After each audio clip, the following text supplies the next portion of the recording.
去到我哋啲年紀咧，耐唔耐都要調理下身體㗎啦。咁調理身體咧，通常我都會睇中醫啦。咁香港嘅中醫咧就比較參差，有啲好嘅排好耐隊咧都未到你，但係唔好嘅咧俾你都唔去啦。咁今日咧我就嚟到深圳龍崗咧一間叫北京大學深圳醫院嗰度咧就睇中醫啦，調理下身體。咁呢條片咧就會拍晒整個流程啦，我哋點樣去 book 醫生啦，過程係點啦，點樣收費啦，同埋個時間。好 ，Let's go！ 睇片前記得訂閱我個 channel， 我個 channel 叫咩啊 ？Victor 多樂士。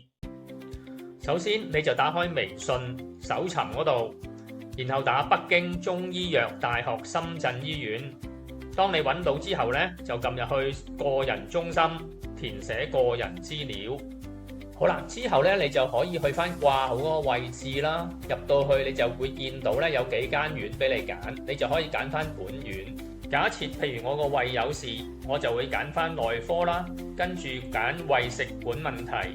然後咧就再按入去，入到去裏邊咧都會有唔同嘅醫生俾你揀嘅，咁你就可以睇下佢撳入去睇下佢嗰啲履歷啊、學歷啊，咁樣揀你有需要嘅醫生。之後你就可以睇下佢有冇期，如果有期嘅醫生咧就會有預約，咁跟住咧你再撳入去就揀翻嗰個日期，咁咧整個流程就完成啦。Hello， 大家好，今日咧就約咗咧就嚟睇中醫啦。咁啊嚟到龍城公園站 C 出口，咁咧今日都幾熱㗎，好曬下。咁一陣間咧我就同大家咧講下咧整個咧睇醫生嘅流程啊，同埋時間要幾耐。首先講講交通先。今次咧我哋喺福田過關啦，過咗關之後咧，我哋就喺10號線咧就搭到去江夏北站轉車，轉14號線，去到大運站，再轉16號線，就去到龍城公園站落車，全程需要1個鐘頭，跟住揾到 C 出口呢，上去呢就啱啦。好啦，沿住地鐵站行過嚟呢，就大概10分鐘。我建議呢，大家都可以用高德地圖，咁一路行啦，咁就慢慢行到去呢，就呢個正門呢，咁就入去登記。我建議大家早15到30分鐘到醫院，入到去之後呢，你就要先交嗰個掛號費。交掛號費有2個方法，第一個方法咧，你就可以用佢啲自助繳費機啦。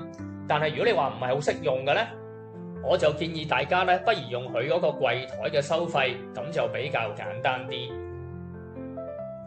俾完錢之後咧，你就會有一張收據，收據裏面咧有寫明喺邊個層數同埋喺邊個診室。咁咧到時咧你就行翻上去喺個診室門口等就可以噶啦。由於間中醫院咧都唔細㗎，佢有幾層㗎，所以就建議大家早少少咧登記完之後咧就去揾。咁佢分晒唔同嘅科嘅，咁咧我亦都影咗一部分咧俾大家參考。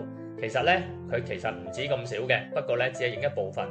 咁到時你揾啱翻你自己要睇醫生嗰個科啦，咁然後就入翻去個診症室，然後就坐低喺度。咁佢就有個板就會有寫低呢個名嘅。咁到你嘅時候咧，你就入去等就可以啦。咁佢咧仲有一個叫做名醫館嘅，咁我就唔知嗰個名醫館咧啲醫生咧係咪勁啲啦。好啦，睇完醫生之後咧，醫生咧就會俾一張咧單你嗱，記住，你要先掃右下角嗰個曲咧俾錢，佢先至會咧執藥俾你嘅。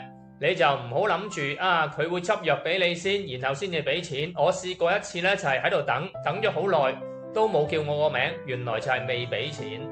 所以你大家記得要先俾錢，先至落去等藥。好啦，俾完錢之後咧，就落翻1樓啦，去嗰度配藥處啦。咁你喺度等啦。咁等嘅期間，如果你咧口乾咧，都有間71咧可以買下樽水飲嘅。然後咧就留意個板嗰度，如果到你個名咧，佢就會嗌你咧就去攞藥啦。喺睇症嘅期間咧，如果你有任何問題咧，佢都有一個諮詢處嘅。咁你就可以問翻詢問處啦。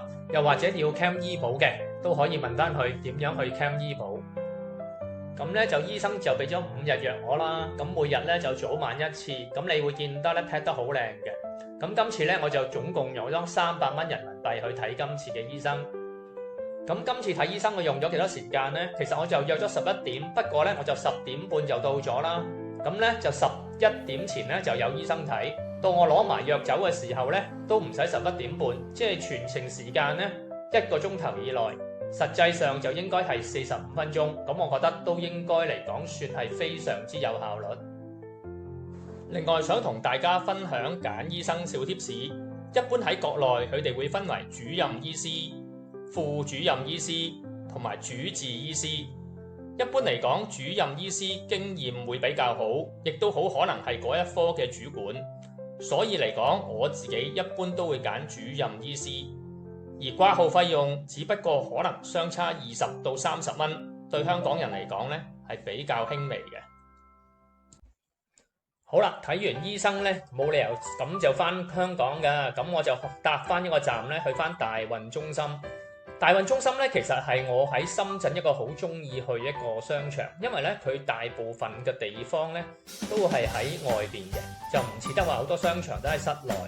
咁當然啦，因為而家都係夏天啦，如果你話遲啲秋天嚟咧，就更加理想。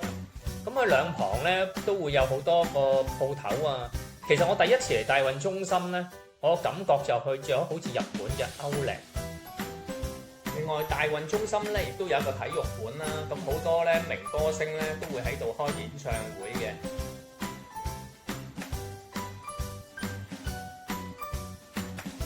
其實咧，而家我哋想行去一間咧，我平時咧食開嘅跨咖啡店，我嚟呢度咧食過2次，我覺得佢個質素都好好。咁咧，我哋而家就揾呢間咖啡店。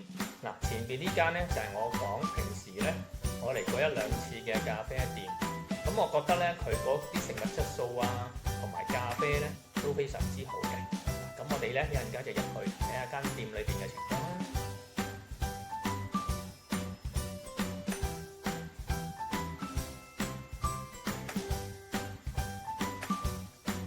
入到去裏邊咧，其實咧個咖啡店就唔係好大，但係咧就俾人好舒服嘅感覺。佢用嘅台凳咧都係原木色啦，咁同埋冷氣都好夠。咁裏邊咧，其實我見到咧都係以後生仔為主嘅。